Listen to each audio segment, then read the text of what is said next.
We have various types of silicon wafers such as monocrystalline silicon and polycrystalline silicon.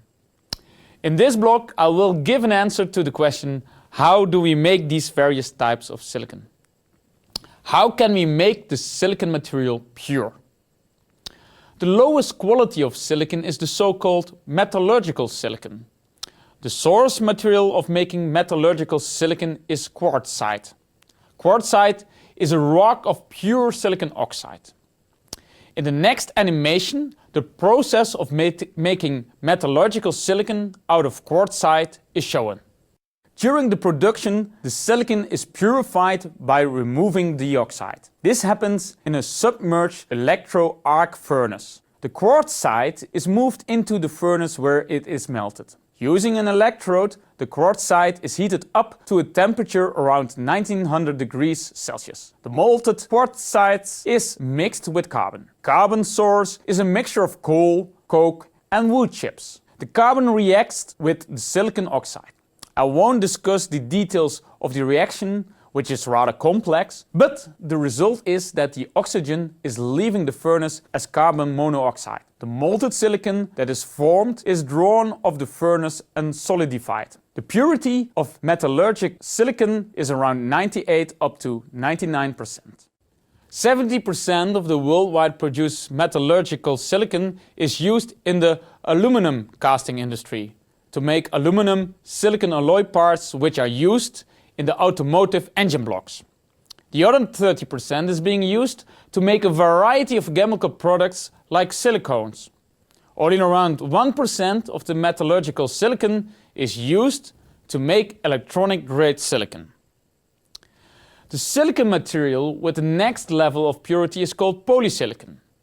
In the next animation you see how out of metallurgical silicon, rods of polysilicon are produced. The source material is powder of metallurgical silicon. The metallurgical silicon is then exposed in a reactor with hydrogen chloride at elevated temperatures in presence of a catalyst. The silicon reacts with the hydrogen chloride and starts to form trichlorosilane. This is a molecule that contains one silicon atom, 3 chlorine atoms and 1 hydrogen atom. The trichlorosilane gas is cooled and liquefied. Impurities with higher or lower boiling points are then removed using distillation.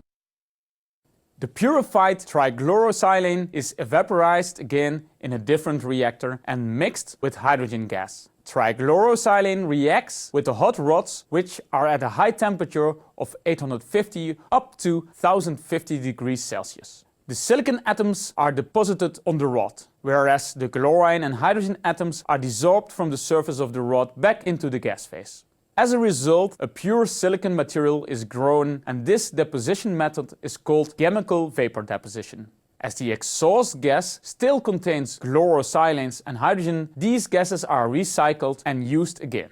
Chlorosilane is liquefied and distilled and reused. The hydrogen goes through a cleanup process and is recycled back into the reactor. In the animation we have seen a chemical vapor deposition furnace that leads to polysilicon rods. This is the so-called Siemens process and consumes a lot of energy. Another method is the production of polysilicon granules in the so-called fluid bed reactors. This process operates at lower temperatures and consumes much less energy.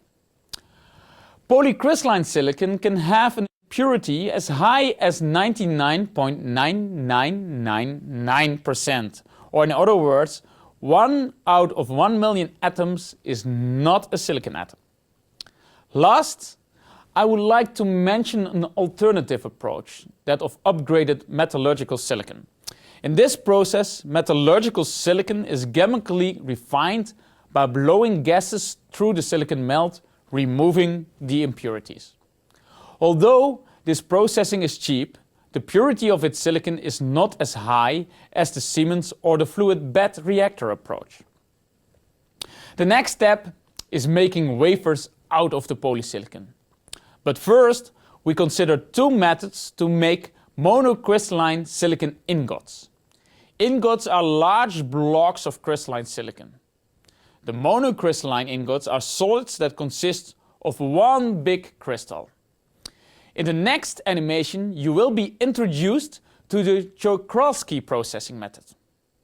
Let's start with the Czochralski method, as developed by Polish scientist Jan Czochralski in 1918. It is a method to grow single crystal silicon. In this method, highly purified silicon is melted in a crucible at typical temperatures of 1500 degrees Celsius. Intentionally, boron or phosphorus can be added to make p-doped or n-doped silicon respectively. A seed crystal that is mounted on a rotating shaft is dipped into the molten silicon. The orientation of this seed crystal is well defined. It's either a 100 orientation or a 111 orientation. The melt solidifies at the seed crystal and adopts the orientation of the crystal.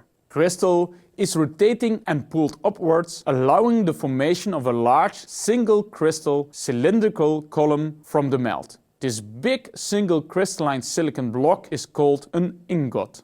In this process, the temperature gradients, rate of pulling up and speed of rotations are precisely controlled. This process is further developed through years of advances, and nowadays crystal ingots of diameters of 200 mm and 300 mm with lengths of 2 meters can be processed. To prevent the incorporation of impurities, this process takes place in an inert atmosphere, like argon gas. The crucible is made from quartz, which partly dissolves in the melt as well. Consequently, Czochralski monocrystalline silicon has a relatively high oxygen level. The second method to make monocrystalline silicon is the so-called float zone process. This is a process which results in monocrystalline silicon ingots with extreme low densities of impurities like oxygen and carbon. The process is shown in the next animation.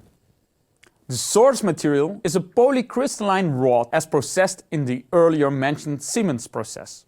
The end of the rod is heated up and melted using a radiofrequent heating coil. The melted part is put in contact with seed crystals. Here it solidifies again and adopts the orientation of the seed crystal. Again, both 100 and 111 orientations are being used. As the molten zone is moved along the polysilicon rod, the single crystal ingot is growing as well. Many impurities remain in and move along with the molten zone. During the process nowadays, intentionally nitrogen is added, which improves the control on micro defects and improves the mechanical strength of the wafers.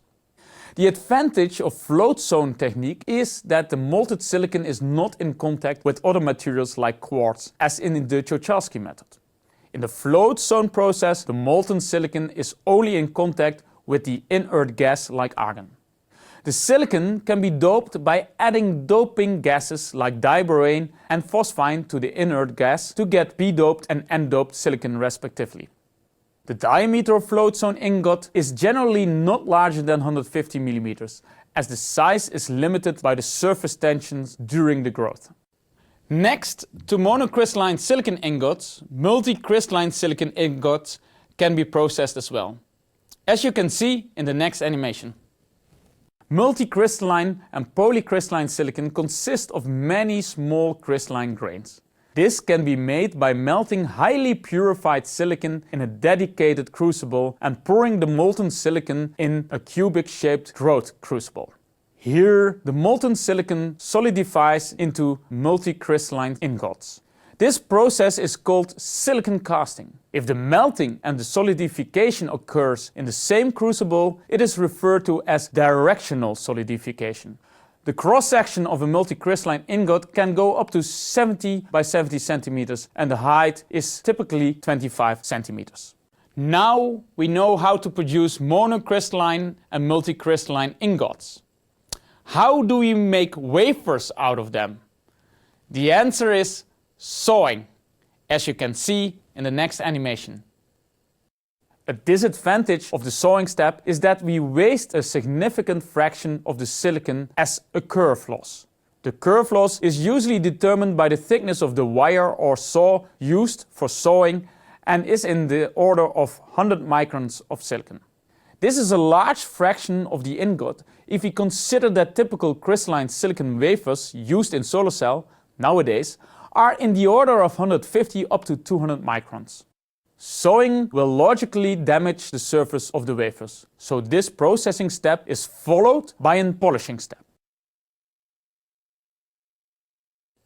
Silicon ribbon is a completely different approach to make wafers, as you will see in the next animation.